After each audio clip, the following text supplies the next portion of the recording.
wabarakatuh. Halo semuanya. Jadi pada kesempatan siang hari ini kita ada di kediaman rumah Bapak Rumantyo, di mana pada kesempatan kali ini kita akan bertanya nih seputar kehidupan dari Bapak Rumantyo dan pengalaman yang sudah banyak dilalui oleh Bapak Rumantyo. Terlebih Bapak Rumantyo juga pernah bekerja di LIPI dan saat ini juga sebagai staf ahli di KLHK.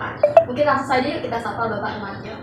Halo Bapak, bagaimana kabarnya Pak? Assalamualaikum, kabar baik ya sehat selalu. Mungkin langsung aja kita tanya sama Bapak Rumantyo terkait dengan pengalaman beliau yang memang sudah sangat banyak terjun di bidang lingkungan khususnya. Langsung aja kita tanya, kita mungkin mulai dari perkenalan ataupun latar belakang dari Bapak Rumantyo nih. Mungkin bisa diceritakan sedikit Bapak bagaimana kisah perjalanan Bapak hingga saat ini Pak?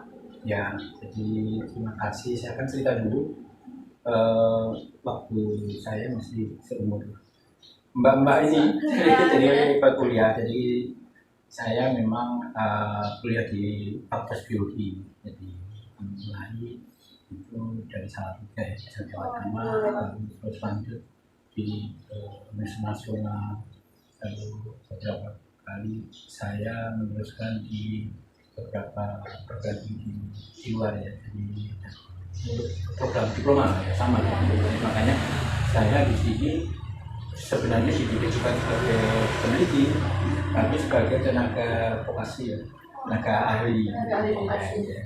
Jadi makanya khususnya saya bekerja di bidang konservasi, lalu juga menangani keanekaragaman hayati yang ada di Indonesia.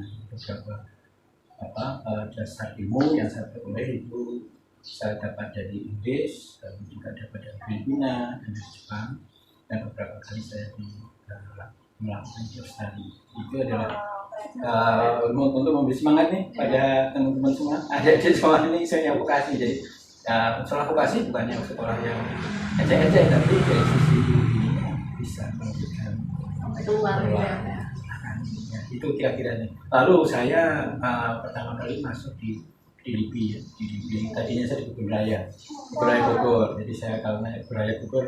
Peneliti juga Pak di Kebun Ya, Raya. saya tadinya memang peneliti di Kebun Raya Bogor. Lalu karena ada perubahan organisasi, saya pindah di Pusat Biologi LIPI. Karena status saya peneliti di Kebun Raya waktu itu tidak menerima peneliti. Jadi saya bekerja di LIPI itu selama mungkin masa kerja saya sekitar 35 tahun ya. Lumayan lama ya. Saya masuk di LIPI itu tahun 67 saya masuk, lalu terus dia kerja di situ itu sekitar 75. Jadi ada waktu untuk magang di Korea Utara. Lalu saya pensiun 2014 karena umurnya sudah 65. Jadi kemudian maaf saya potong Bapak. Kemudian apa yang bisa menjadikan Bapak dari yang LIPI terus pindah ke staf ahli di KLHK itu di mana ya? Ya itu karena memang keahlian ya. Keahlian itu kalau di peneliti itu sebenarnya ada suatu SK yang namanya SK peneliti yang secara resmi itu diakui sebagai profesional. Jadi profesi itu yang kemudian dihargai dan juga banyak yang memerlukan, karena ahli keanekaragaman hayati itu nggak banyak di Indonesia. Jadi di ahli konservasi mungkin banyak karena ada fakultas kehutanan ya. Betul. Tapi kalau ahli keanekaragaman hayati jarang, karena itu mahasiswa biologi coba di IPB aja dari MIPA ya sekarang ya. MIPA IPB itu berapa mahasiswanya berarti bisa dihitung jari gitu ya. Itu tidak banyak ya. Itu jadi kondisinya kayak gitu. Makanya saya dengan keahlian yang saya dapat, saya pelajari sebelumnya, itu saya bergabung dengan kementerian. Tadinya Kementerian Lingkungan Hidup ya. Jadi saya bergabung dengan lingkungan hidup itu sejak tahun 2002 ya. Lalu karena merger, kemudian itu kehutanan. Jadi yang saya tangani itu ya nggak jauh-jauh dari konservasi dan keanekaragaman hayati. Makanya tadi saya cerita mengenai kebudayaan dan sebagainya itu kan sangat dekat dengan keanekaragaman hayat.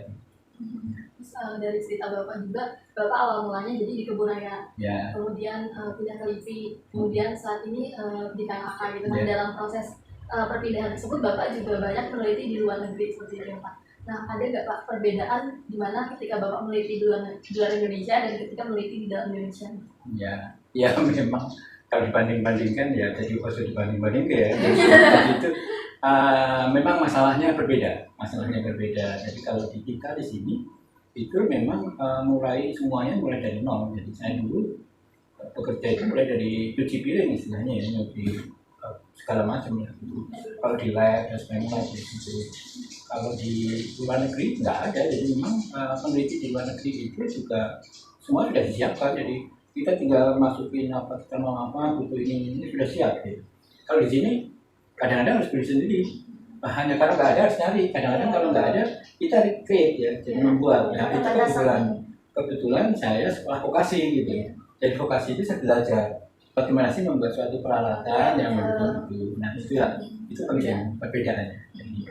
Jadi mungkin di luar negeri istilahnya ketika ingin meneliti langsung bisa meneliti. Ya. Sedangkan kalau di Indonesia ini kita harus memulai dari awal, mungkin siapin alatnya, Ya. mungkin mencuci alatnya dan lain sebagainya.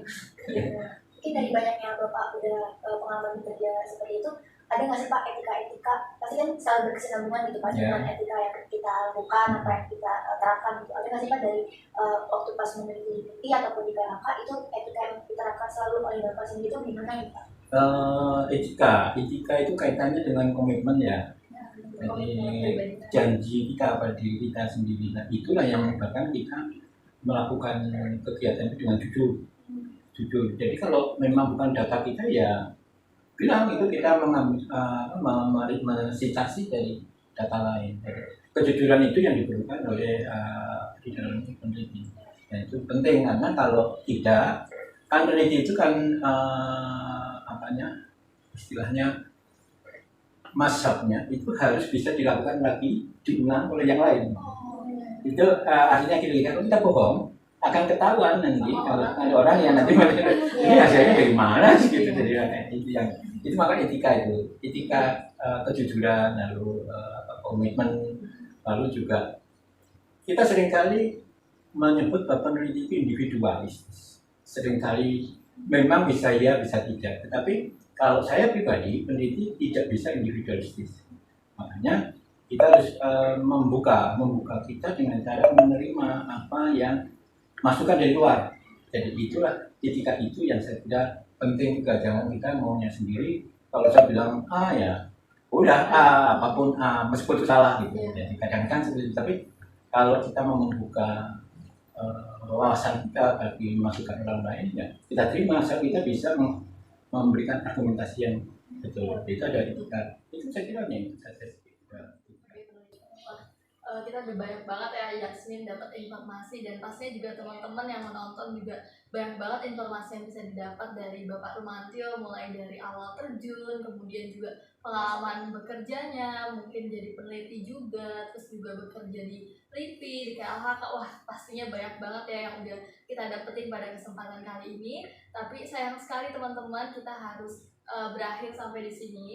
Mungkin nanti mungkin teman-teman masih ada banyak pertanyaan yang ingin disampaikan ke Bapak Rumantio, mungkin bisa menghubungi Bapak Rumantio. Ya silakan ya, nanti alamat ada di kantor di kampus ada.